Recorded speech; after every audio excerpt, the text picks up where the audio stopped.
Bună dragilor și bine ați venit la o nouă filmare. De această dată vă invit la 3 citiri de tarot, în cadrul cărora vreau să văd ce urmează în viața ta în următoarea săptămână, din momentul în care tu ai intrat pe acest videoclip.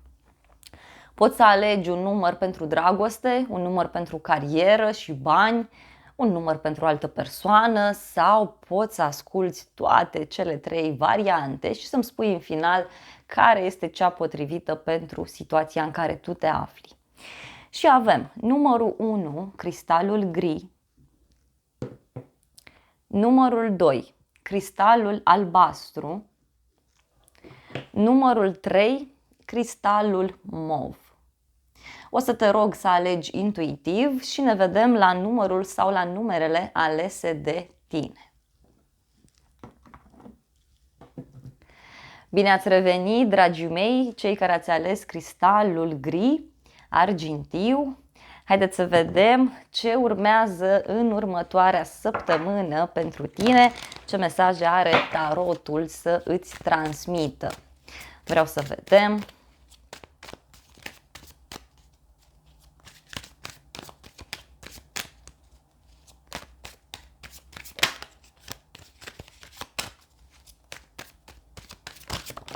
Wow! Prima carte pentru tine, asul de monede. Foarte frumos. În primul rând, aici se vede foarte clar faptul că ai parte de un nou început în viața ta. Poate chiar ai ocazia să cunoști o nouă persoană în relația în care ești. Poate să apară acea dovadă pe care tu o aștepți de foarte mult timp. În egală măsură, aici văd faptul că poate să apară o ofertă pentru muncă, dacă ești interesat de așa ceva. Văd un cadou care ți se poate oferi, o șansă, însă acest as de monede îmi spune mie că tu, în următoarea săptămână, ai parte de o primă confirmare în cadrul unei situații. La baza pachetului avem regina de monede, foarte frumos. Regina de monede vorbește despre abundență, îți spune despre o posibilă legătură cu o zodie de pământ, Taur, Capricorn, Fecioară. Mai văd aici faptul că un proiect la care tu lucrezi îți poate aduce rezultate absolut fantastice. Ești foarte preocupat de muncă, ești foarte preocupat de un proiect anume. În alte cazuri e vorba de a repara o relație și reușești o repari. Dacă ești o persoană singură, vezi că printr-un proiect la care tu lucrezi sau la locul de muncă poți să cunoști o nouă persoană. Următoarea carte pentru tine, 10 de spade. Bineînțeles că acest nou început vine la pachet și cu un final, vine la pachet cu o renunțare. Cineva închide, cineva renunță la ceva anume. Văd un final de proiect, un final de relație pentru unii, dar și faptul că în sfârșit ceva se clarifică în viața ta. Poate, aparent, poate să dărâme o anumită persoană. Poate să fie acest 10 de spade și o energie extrem de profundă, însă eu simt aici că e vorba de o eliberare. Poate ești o persoană care renunță foarte greu la un anumit lucru. Poate ești o persoană care nu este deschisă la schimbări. Următoarea carte, 2 de cupe. Da? Văd aici o împăcare, văd aici o întâlnire de care ai parte, o întâlnire romantică, o întâlnire frumoasă, o conexiune foarte puternică, văd aici, de suflet pereche pentru cei mai mulți dintre voi. Poate să însemne și un contract nou, o înțelegere nouă pe care o faci, o nouă cunoștință pe care ți-o faci sau poate chiar să fie vorba de un nou prieten care intră în viața ta. Următoarea carte pentru tine, Eremitul, o legătură cu zodia Fecioară, văd aici. Dar dacă te afli într-o relație, să știi că se rezolvă ceva și relația devine mai matură, devine mai frumoasă. Dacă ești o persoană singură, ai ocazia ca prin intermediul unui specialist, a unui terapeut sau prin intermediul unei persoane care are o experiență de viață foarte mare, să reușești să-ți rezolvi acea problemă pe care tu o ai cu partenerul de viață sau reușești să rezolvi acea problemă legată de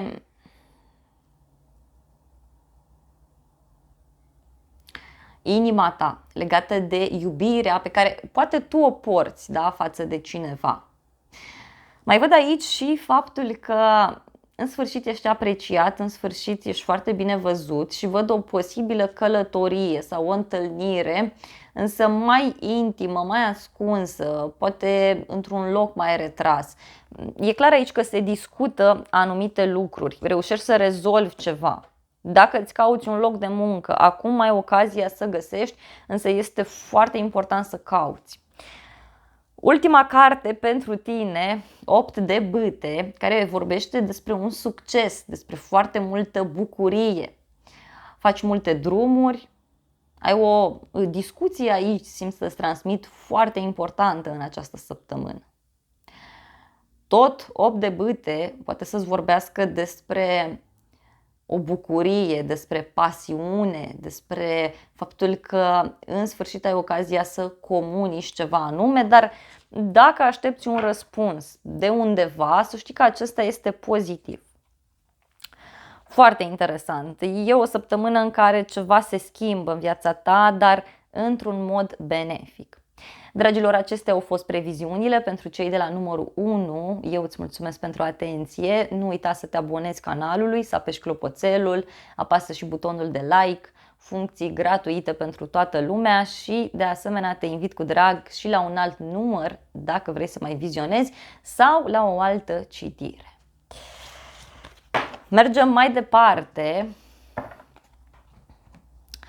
Bine ați revenit, dragii mei, cei care ați ales numărul 2, cristalul albastru. Haideți să vedem ce urmează în următoarea săptămână în viața ta, din momentul în care tu vizionezi acest videoclip. Wow!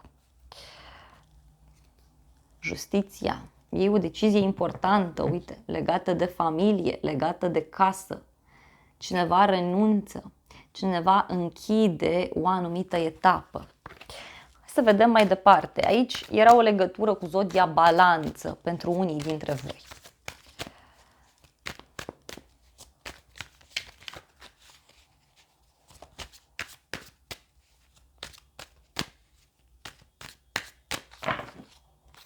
La baza pachetului 8 de monede și cu pajul de spade. Simt aici că parcă îți cauți un loc de muncă.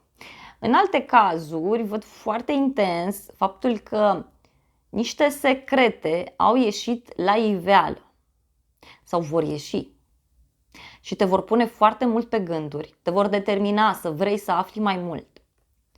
În alte cazuri simt aici să-ți transmit că ceva ți-a atras atenția, ceva ți-a stârnit curiozitatea și ești într-o perioadă în care vrei să afli mai mult. Ești într-o perioadă în care poate acel domeniu de activitate ți-a atras atenția și acum vrei să lucrezi mai mult, vrei să-ți concentrezi toată energia pe așa ceva. În alte cazuri poate să fie vorba de o relație pe care vrei să o clarifici. Prima carte pentru tine, 6 de cupe. E ceva legat de un suflet pereche sau ceva legat de trecutul tău. Pentru alții e vorba de o problemă legată de un copil. E ceva vechi aici, ceva care revine în viața ta. Următoarea carte, 10 de cupe. Poate te întorci într-un loc foarte drag sufletului tău. Văd aici o puternică legătură cu un grup mai mare de oameni, foarte drag inimii tale, dar 10 de cupe vorbește despre o bucurie, despre o împlinire absolut fantastică din punct de vedere emoțional. Chiar afli aici niște informații foarte benefice legate de un ideal pe care tu îl ai.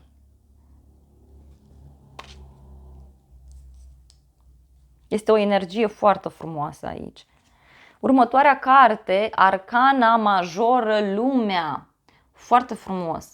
O legătură cu zodii fixe, Taur, Scorpion, Vărsător, Leu. Ceva se închide pentru tine.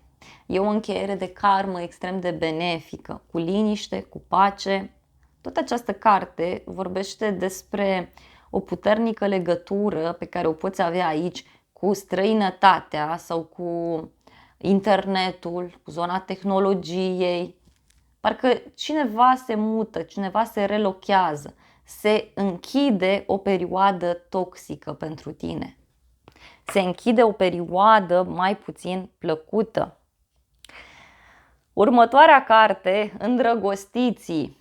O legătură văd aici cu zodia Gemeni. E o decizie foarte importantă în această săptămână. O decizie pentru sufletul tău, dar această carte mai vorbește despre un suflet pereche. Și această combinație, când apare, vorbește despre o relație pe un termen lung și foarte lung, chiar o posibilă căsătorie sau o relație care să dureze mulți ani. Poate te cunoști cu această persoană de mult timp și acum în sfârșit rezolvi ceva important.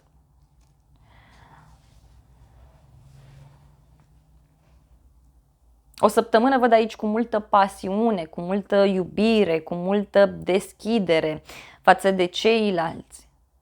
Și dacă ești o persoană singură, vezi că apare cineva nou prin intermediul familiei sau prin intermediul unui grup de oameni foarte apropiat de inima ta. Ultima carte pentru tine, Asul de cupe. Apare o veste foarte bună pentru inima ta, o veste de pace, de liniște.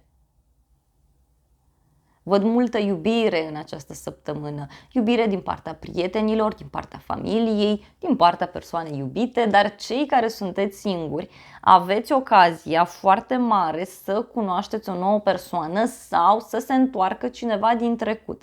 Dar pentru unii simt să vă transmit așa că ați lucrat la un proiect sau lucrați la ceva și cineva vă remarcă.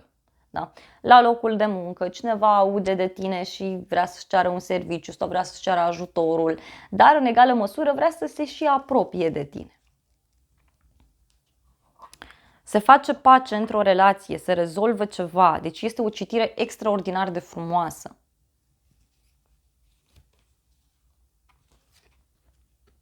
Are legătură cu ceva ce tu îți dorești foarte mult. Văd aici o legătură cu zodia Vărsător.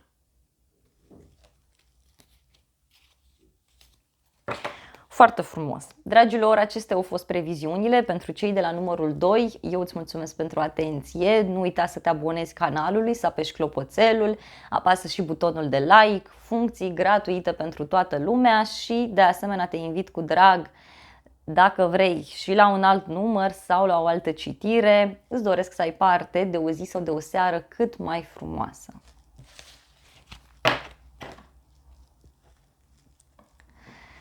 Bine ați revenit, dragii mei, cei care ați ales cristalul mov. Haideți să vedem ce vi se pregătește în următoarea săptămână, ce urmează în viața ta din momentul în care tu vizionezi această filmare. Hai să vedem.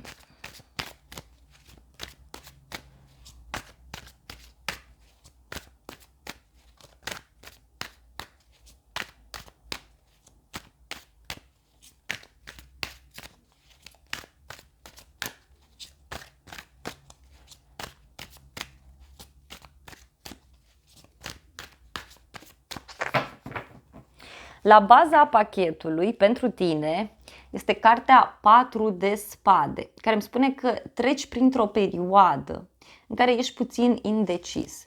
Este o perioadă în care poate simți nevoia să te odihnești, simți nevoia să te retragi. 4 de spade mai reprezintă și acel moment în care ești foarte mult pus pe gânduri într-o situație și încerci să găsești cea mai bună soluție. Poate să fie o perioadă în care te relaxezi împreună cu familia sau te relaxezi în casă. Poți să intri în contact cu tot felul de persoane foarte dragi sufletului tău. E ca o vacanță aici, e ca o să zic așa, o pauză, sau pentru unii poate să fie vorba de o petrecere în familie sau de un eveniment, de o sărbătoare, ceva foarte drag sufletului tău. În alte cazuri, nu știu, parcă ești foarte mult pus pe gânduri și spui, mai vreau această relație, nu o mai vreau, ne mutăm împreună, nu ne mutăm împreună. Hai să vedem. Prima carte, 3 de bâte. Văd aici o primă deblocare de care ai parte, o primă victorie, un prim succes și văd că o așteptare în care tu ești pus se micșorează. Mai văd un drum scurt pe care îl faci către un loc foarte drag sufletului tău. Următoarea carte, 6 de cupe. Poate te întorci într-un loc din trecut, într-un loc în care tu ai mai fost, dar văd aici foarte puternic faptul că urmează să ai o întâlnire împreună cu o persoană foarte dragă ție. Poate să fie un suflet pereche, un copil, persoana iubită, poate să fie cineva important din viața ta. Poate chiar e o persoană pe care nu ai mai văzut-o de foarte mult timp. Următoarea carte, Arcana Majoră, Diavolul, o legătură cu zodia Capricorn, văd aici.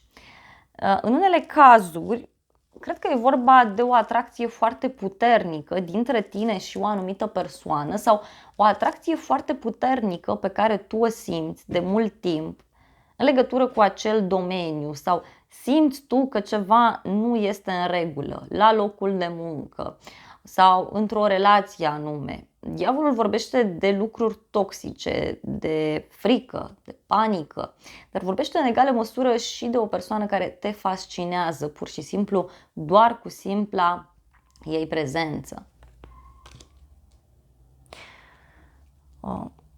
Poate, cine știe, în această săptămână îți reiei niște obiceiuri pe care le aveai în trecut. Da? Următoarea carte, Regele de bâte, o legătură cu o zodie de foc, leu, berbec, săgetător. Văd aici clar că ai o conexiune foarte puternică cu un bărbat foarte energic, foarte plin de viață, foarte pozitiv, cineva care știe să te convingă și de asemenea poate să fie cineva care reușește să zic așa, să te fascineze. Da? Unii poate aveți legătură cu zona vânzărilor sau aveți legătură cu tot ce ține de partea aceasta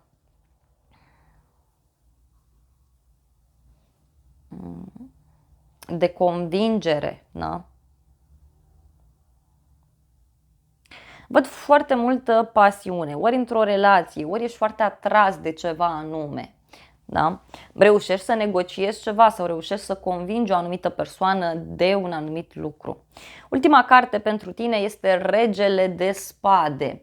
Unii aveți aici legătură cu niște instituții publice, cu o haină de stat în următoarea săptămână și sunt lucruri pe care reușești să le rezolvi. Mai văd o legătură cu o zodie de aer, Gemeni, Balanță, Vărsător. Și e clar aici că îți faci niște strategii foarte bine puse la punct în legătură cu o situație în care tu te afli de mult timp.